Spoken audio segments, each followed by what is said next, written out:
Hi, everyone. Welcome to Kitchen Conversations. I'm Representative April Berg, and I am so excited to have you in my kitchen after a week off. I hope you had a fabulous holiday. I know I did. Spent some time with some family, eating some good food, and visiting with some old friends. That said, I am happy to have you back in my kitchen, friend. And today we have an absolute fabulous show with a fabulous guest that I am so thrilled to be able to introduce to you, possibly for the first time, and that is Han Tran. She is an amazing woman that I was able to meet, gosh, a couple of months ago because she's on the campaign trail right here in Bothell, very close to my home. Han is a product innovation manager. She is a wife. She is a mother. She is a candidate for Bothell City Council, and she's also a Vietnamese refugee. And that is the subject of our show today, being a refugee in Washington State. So, Han, welcome to my kitchen and welcome to Kitchen Conversations. Thank you so much for having me on, April. This is an honor. It's been so fun and this is so unique. It's unlike anything I've ever done in my life running for office. So it's a pleasure to be able to meet someone like you. Oh, ditto. Well, and I got to start because I was reading your bio and we could spend a whole show talking about all the elements of your bio, but product innovation manager, I mean, you've got this strong engineering and business background. So I just want just to level set folks at home, what is that and what does that mean? Yes, a product innovation manager basically looks at, and there's many different types. So the way that I look at my own role is that we look at opportunities that truly address customer issues, which ties back into a lot of transferable skills to the city. But Yeah. you have an issue, you figure out what the priorities are, you prioritize by gathering data first, which means going Mhm. out to Gemba. And Gemba is a Japanese term for going to a place where things happen. And so you go out to the place that things happen. And for the city, that means going out to your community and being Absolutely. in the community and actually living with the community and understanding what all the different pain points are. We like to call them pain points in the business, and get VOC, which is voice of the customer, which just means gathering all the information and empathizing, right? So you're melding both the technical portion, the aspect of it of engineering, where you're thinking of how to solve a problem within the community and not Mhm. for the community. Right, that's really important. And then listening to them, because a lot of times the community has the answer already. It's a Yes. matter of, yes, it's a matter of meeting the two things together is community pain points, prioritize, problem solve. So Well, it's a lot of that, but in business. yeah, thank you for that because that's why you're running for office, right? That's why you're tying all of that business experience back to your run for office. So that thank you for level setting me and our viewers at home.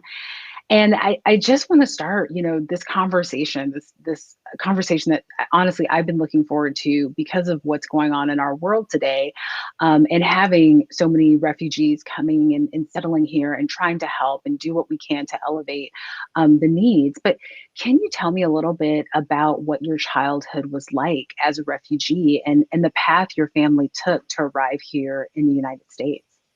Yeah, that's a great story, and I would hand it off to my mom if she was here because she tells it way better than I do.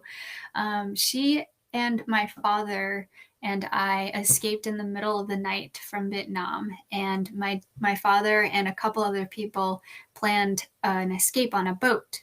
And so we're called or considered boat people because we all escaped Vietnam from boats. And so my story is not very unique in the grand scheme of Vietnamese refugees. A lot of us had to do very similar things, and the sad part is the numbers on this is really difficult to pin down. But over a decade or so, over decades, couple decades, there were roughly 800,000 people that attempted the voyage to escape Vietnam, going different directions, but mostly, we landed in the Philippines, and only about half of us made it. So when we think about that, it translates back to a lot. There's a lot of parallels that are happening right now with Afghans escaping and trying to get out of the country, because if they stay, or if we stayed, we would have been persecuted. My father worked with American soldiers and actually fought side by side with American soldiers. And so he would have been tortured and interrogated, and then his family, us, my mom and I, would have been, also probably put in a similar state and just left to die.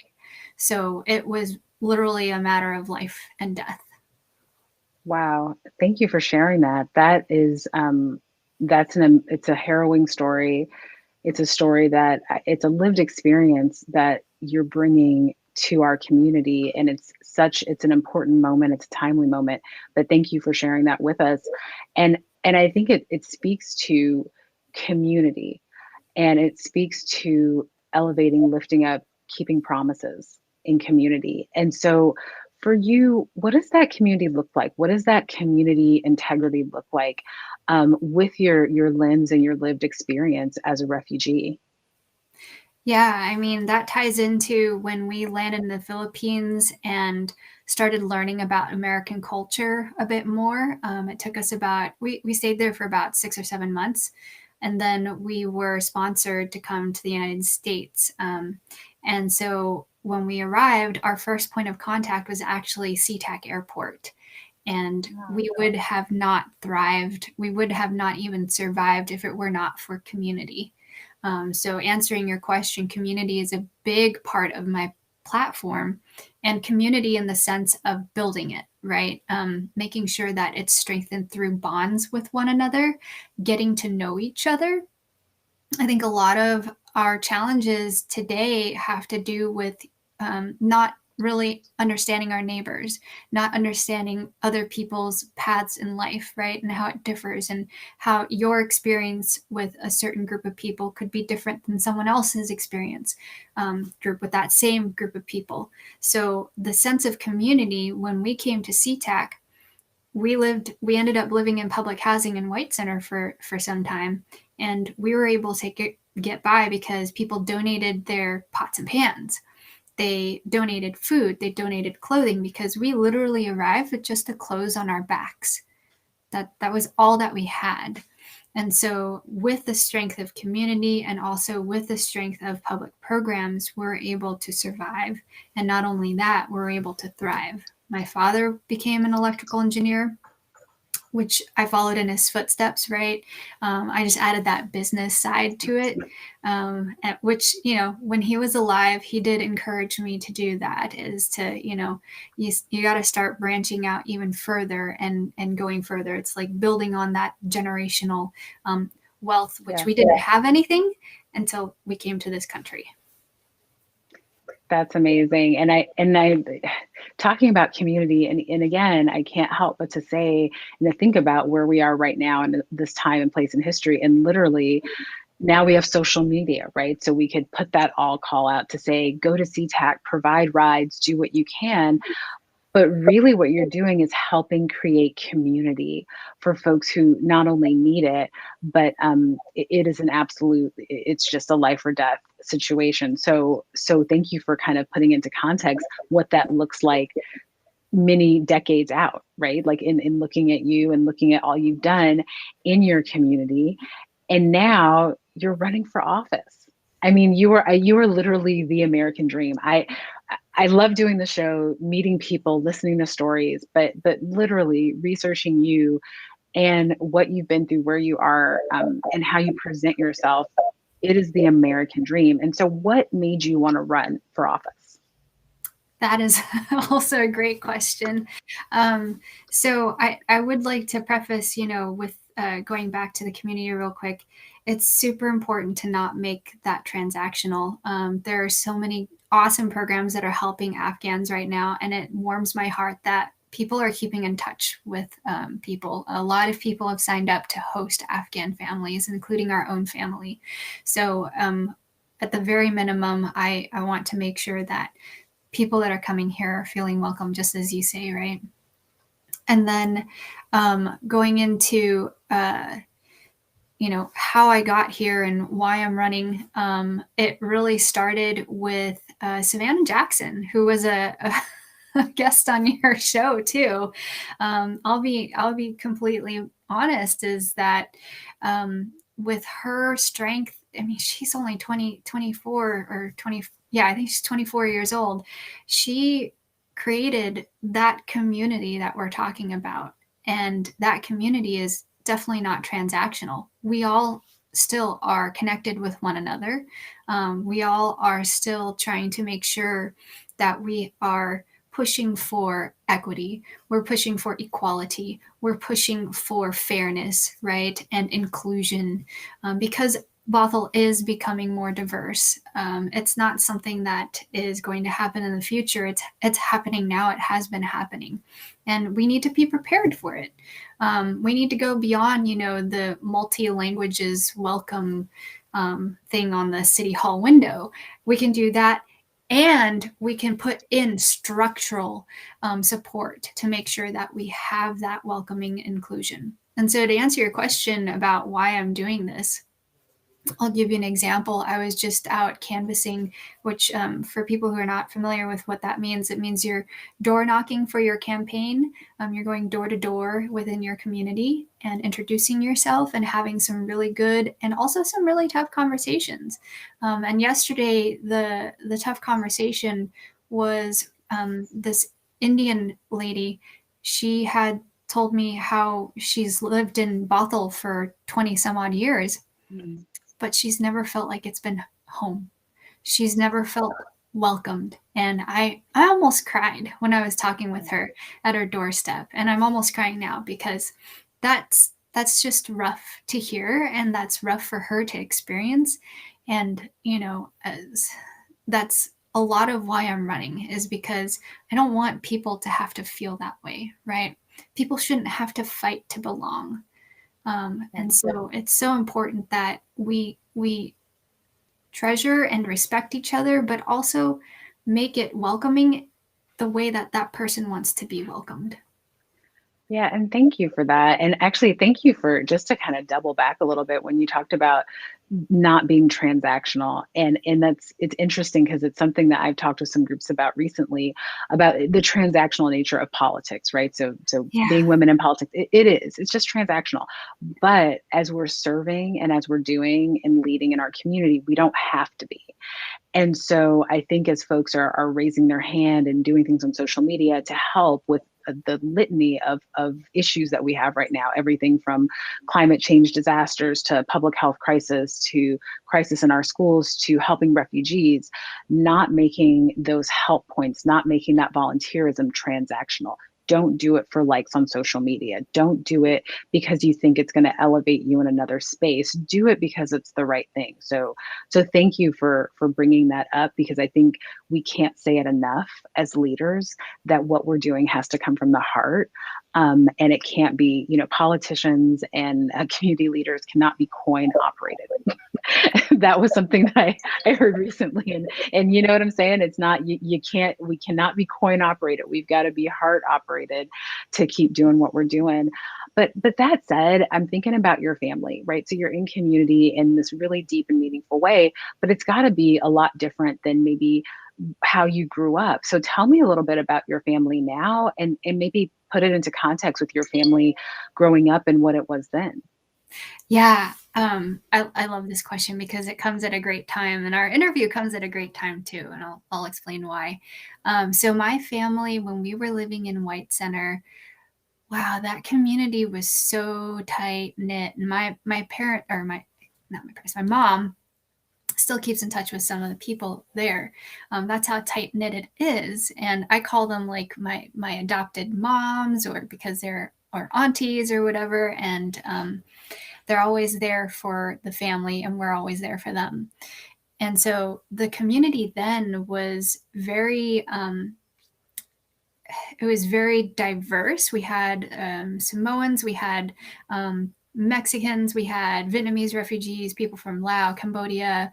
Um, um, what else? We had, so many people, like a hodgepodge of people, because it was like a area where immigrants and refugees, kind of convened and were placed. But because we were all placed together, we shared our cultures and we shared our food and we shared even our languages, right? And so it just became a very tight knit culture. Now, coming out to Bothell, which is more of a suburban area, we're very spread out. We're really spread out. And so I want to bring some of that culture in and help my two sons, who are 5 and 8, and they go to Maywood Hills Elementary. I want them to be able to experience a lot of the culture that I was able to experience. And so this Saturday, I'm bringing a little bit of my culture into the campaign by supplying mooncakes for our guests who want to come and meet and greet myself and Ramiel Cabran and Jenny Aldrich, who is also on your show.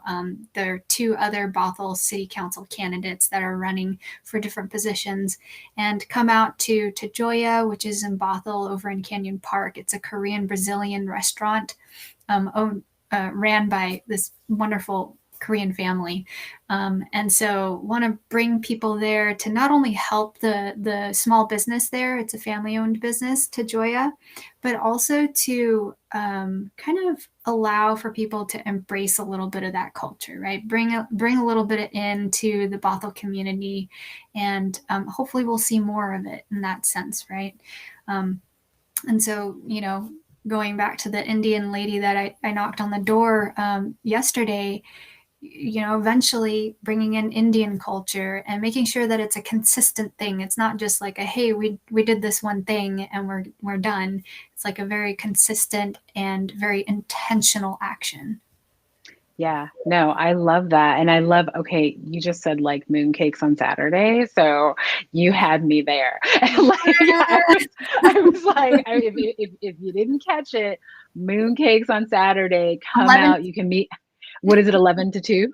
Yes, 11 to 2. 11 to 2. You like, I'm like red squirrel. Like I got it. I'm done. Oh my gosh. That sounds so yummy, amazing, and a great way to connect to community. So you're talking about being at a business in your district in Bothell. I know Bothell's changing. Folks at home, if you don't know Bothell, all you got to do is look at the census report, talk to friends and family. It's a growing community, diversifying community. What's your vision for Bothell going forward now that you're a candidate that I know is going to be leading soon? And so what is your vision for your city? Bothell has a lot of work to do. It's kind of been neglected in a sense from previous terms. This last term of city council people have actually done a good job. A couple of them have done a good job pushing forward initiatives that create structural support for diversity and for equity and for inclusion in a very purposeful manner. And so it seems like it's, but it's making the city accessible, highly accessible, making it walkable, because when you do that, you promote people staying there. You help small businesses thrive in that sense. And Bothell's gonna have a kind of a incubator for small businesses, especially women-owned and BIPOC-owned and veteran-owned, and women. Did I say women? LGBTQIA+ as well. So making sure historically marginalized groups of people have an opportunity to build and create a small business there. I think these type of things will help bring other people into Bothell as well, because a lot of Bothell right now, not my words, this is the community's words, is very it's one-toned, it's very monotoned, and so we need some of that splash of color, is what they're saying, a splash of creativity and diversity. So as our city grows in diversity, we as the city structure needs to also grow in diversity, and the people also need to support it in that sense. So the whole walkable idea, right? It's looking at transportation. How do we make it so that we can connect people easier and make sure we have reliable transportation? I don't know if Bothell's ready for it, but I would say free transportation as well. But yes, it's a lot of the city infrastructure. And I know it's the boring part, but that's city council, right? There's a lot of building and zoning and a lot of those kind of ordinances that we look at. And it makes a huge, huge difference. It plays a lot into how we don't segregate our neighborhoods, right? We want to make sure that we don't do this, or even segregate Bothell from other neighborhoods, right? We don't need Bothell to become another redlined city. We need it to be more affordable. So that is super important. And if we make it affordable, we allow, adult children who grow up and have families of their own to be able to stay near their parents, and their parents to actually be able to afford on a fixed income to be able to stay in Bothell. Like a lot of my culture is making sure we take care of our elders. And I think we can do a good job of that if we make it so that we can keep the families together if they want to stay together, or have friends come in. Like right now, I have a lot of BIPOC friends that can't afford to come to Bothell. Like we've seen houses go for over $1 million or even $2 million. It's just, It's insane. No, and I thank you for hitting on all the boring stuff. That's part of being a city council candidate. That's part of being in municipal government, is the boring stuff. And that's why we need folks like you who are willing to dig in, but also put it through that lens, that equity lens, that BIPOC lens, the lens that maybe hasn't been used as often as it should be on cities like Bothell. So thank you for that. Now, my last question, and the funny thing is, so everybody at home, you know what this question is. You guys can all say it in unison with me. What's your moonshot? But that said, just to let folks know, a moonshot is something that seems completely impossible, but has become completely necessary given the times that we're in.